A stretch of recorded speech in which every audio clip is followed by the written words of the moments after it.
Hi, y'all. It's Jenny from America again, from her hillbilly state. We're just going to take a just 2 second break here um, and pull away before I finish my chart auditing on Baby G. Again, lovely lady on X, just wonderful. Jamie Heth 42 mentioned something wonderful, and I promised you all I'm keeping an eye on what's going on Twitter. And basically, she's saying here on Baby G is basically they accuse Lucy Letby of deliberately overfeeding Baby G with milk, and yet they admit right here in the trial of Baby G was overfed by mistake.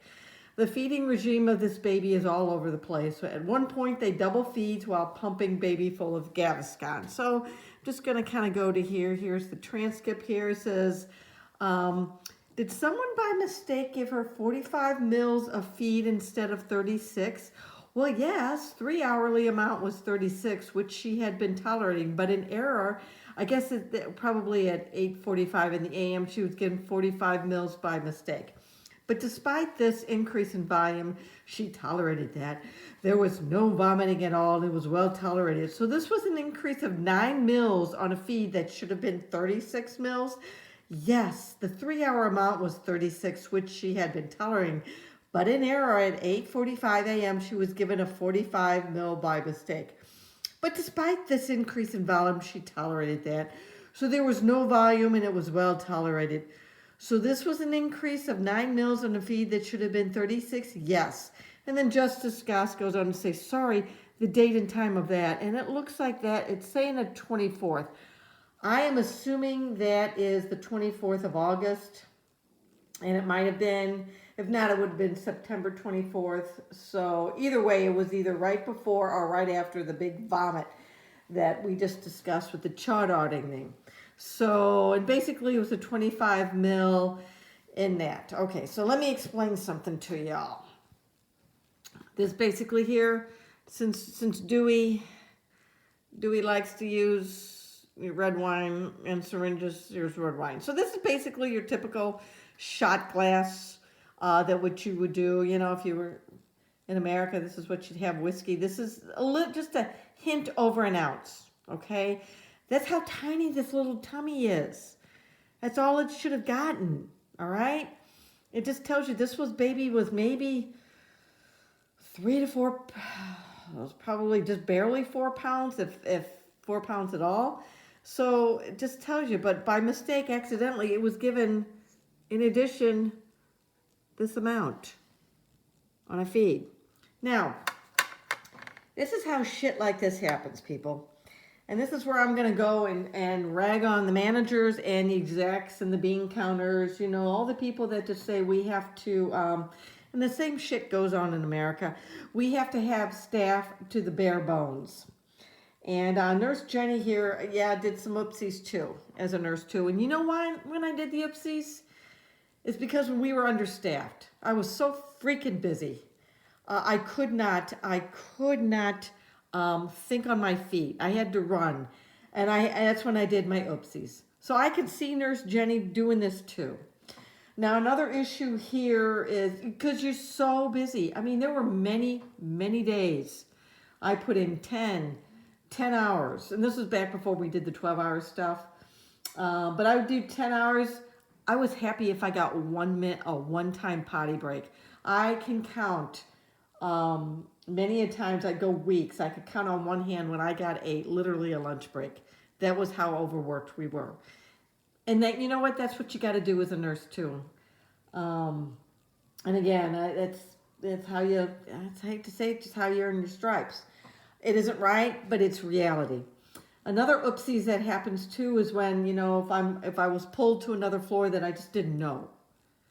And again, each floor is so different in both the patients that they take care of, but also in addition to just the way the floor is run, where things are, the feel of it, how they do things, and that's fine. Each different unit, it's its own kind of microcosm. Yeah, to some degree, you have to have many of the similarities, many of the policies and the procedures are the same too. But again, there's just a little different flavoring, and that's when it happened. Another potential oopsie issues and how this could have happened too is that they could have been using float or bank staff, which, you know, it has its place. Sometimes you got to fill in. You could have a lot of nurses out sick or even on maternity leave or on holiday. You depend on these people just to come in and fill in the cracks, okay? And you can't, sometimes we would have times on my nursing division that would be 3 of us out on maternity leave. What are you going to do? But it sounds like this floor used too much of this type of staff too. Too much of this. There are some, what do you call, bank staff, floaters, whatever, people that regularly go to the floor and understand it. They may float to other floors and come back. But again, if they understand the floor and know all the little nuances and all that kind of stuff, perfectly fine. But it doesn't sound like this neonatal intensive care unit was doing that. And the fact that they got rid of, in Michelle Warden's time, they had, and again, it wasn't just her as an advanced practice nurse. It would be like they would have gotten rid of me because I was paid too much per hour because I moved up because I was experienced. I was a band 6 and stuff. So they got rid of people. They would have gotten rid of people like me, highly experienced, and put in much less experienced people. Again, you know, not only were you putting trainee doctors in the situation in an unsafe unit, forcing them to do whatever they needed to do to take care of these babies. You were doing the same to the nursing staff too, that did not have Lucy's training, did not have Michelle Warden's experience. In addition, Lucy was still relatively a green nurse. She'd only been a nurse a couple of years. And my understanding is that maybe she'd been 3-4 months post intensive care training. Again, when it comes to certification that she would have had, it would take at minimum a couple of years before she was able to fully stand on her feet. But again, by all accounts, I can guarantee you that she did well. She was beyond her years. Now, let's go to another thing here. What they were doing was piling on Gaviscon too during this thing too. And if you remember, I think I talked about Gaviscon too. Now I know Gaviscon because due to my intestinal issue, my esophageal and throat issue, I lived off Gaviscon. Okay. Now after my surgery, I was able to throw it all away, but I do have something that's like Gaviscon, kind of Gaviscon, the better tasting Gaviscon, which is essentially this, because, you know, taste of Gaviscon is gross. But again, see, look at how thick that is. That's a hell of a lot thicker than regular milk. And what they were doing, they were adding that to the feeds. Now, what is Gaviscon? Gaviscon is essentially alginate, all right? Sodium alginate, I believe. And Jenny, what is that? You know what it is? Seaweed, all right? Essentially seaweed. Yeah, they take seaweeds and they pulverize it and put a few other things in and kind of liquefy it and do it. So what does seaweed do? It floats to the top. So when you throw in Gaviscon, and I would take Gaviscon after I would eat meals, it would form like a film, like seaweed over the top there. So that way stuff wouldn't come up, it wouldn't go up my esophagus and do all that nasty stuff. And that helps reflux. Again, it forms kind of a barrier. So, and that's one of the reasons too that you have to be careful with Gaviscon because it's seaweed and it can kind of gunk up. Something like this gunks up, right? And sometimes if it gunks up too much, it's going to form a big chunk of gunk. So now, again, to tell you, they just didn't know what they were doing. These feeds were all over the place. So look at here, on August 12th. And that was 3.5 weeks prior to that vomit I was telling you about. Oh, baby G is doing well. Oh, okay, so this was right. Holy crap, I think this might have been the time right after she was transferred. Yes, it would have been the time right after transferring from Arrow Park to Countess of Chester Hospital. Remember I believe I told you yesterday that they quickly, thought they'd mess around with her CPAC settings and see if they could, they thought they knew how to care for this baby than they did at Arrow Park, which was a level 3. So, okay, let's read this here. Jeez, again, this is right after this baby was transferred. So on August 12th, baby G was doing so well that feeds were increased to 2 on hourly from hourly. And that change so that means that she was given double the amount on an alternate hours as opposed to hourly. And that change was well tolerated. Yeah, sometimes initially you can tolerate it, but there comes a time just because you initially tolerate it. And again, just because you may have at one point when there was an oopsie tolerated this much plus this much amount doesn't mean it stays that way, especially on a 23-weeker. A 23-weeker that has a lot of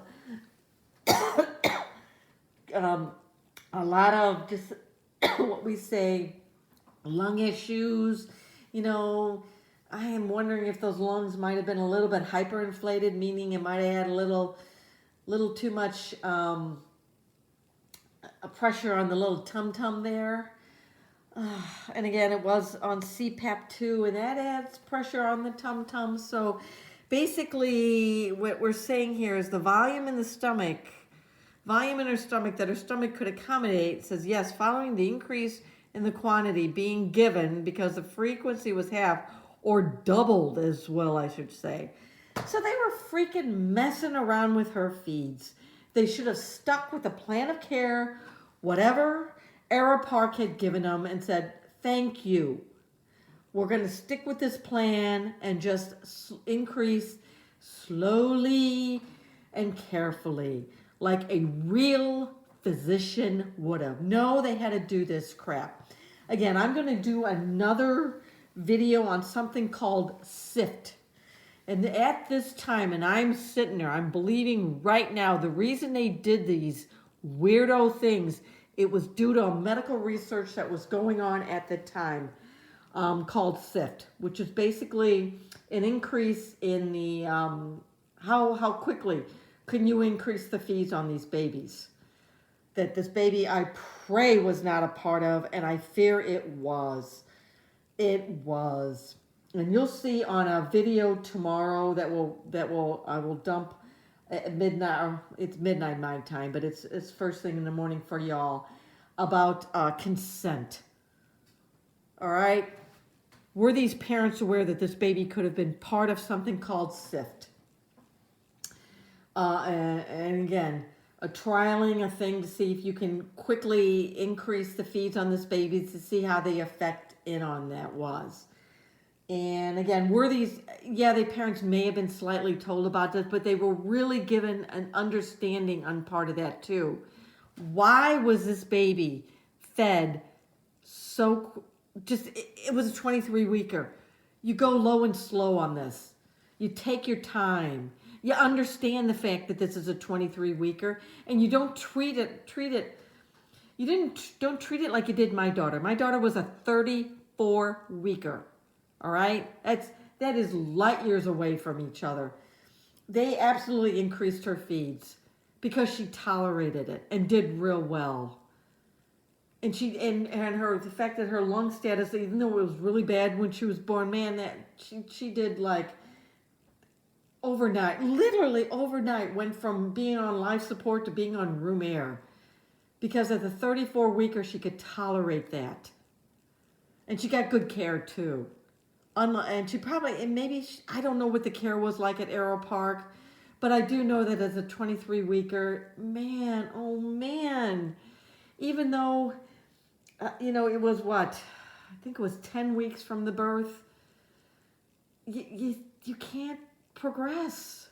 You can't think of her as a 33 weeker.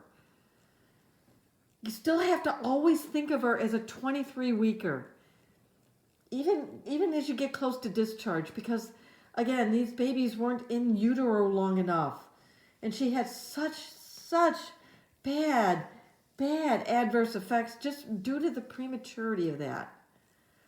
So again, I don't know what to say. I'm getting angrier and angrier, but I have a right to be angry. Because I know, and anyone knows that you do this. Simpletons. I mean, what was Brewery thinking? And again, he was the point man on this medical research. And everything is telling me that he agreed to do this research, which was a multi-institutional center doing it. I think because he thought he could play in the sandbox and be part of research, because he thought he could be part of the big guys and do all this. Or did he want to suck up to the big guys to do that? My understanding is that we spent a lot of time at Liverpool Women's Hospital supposedly giving lectures to, I guess, the trainees or whatever. You know, Yaxel with his big buddy. I don't know about you, but from my standpoint, the more I read into him and his relationship with good old Dr. Yaxel from Liverpool Women's Hospital, I'm getting creep vibes. Are y'all getting creep vibes between those two guys? Well, there's something weird. And, you know, Yaxel was the one that supposedly found all these, that Lucy was basically yanking the tubes out of all these babies when she was doing all her training in Liverpool. And that was, was it last week or the week before? The Crown prosecuting attorney basically slapped that down and said, "You're full of shit, Yaxel. This is not something that we're going to, we're not going to," Yaxel was playing in the sandbox with the Countess, with the Chester police, and they said, "No, we're not going to let you, if you want to play in the sand, we're not going to be part of this." So either way, guys, I'll let you decide. Bye-bye.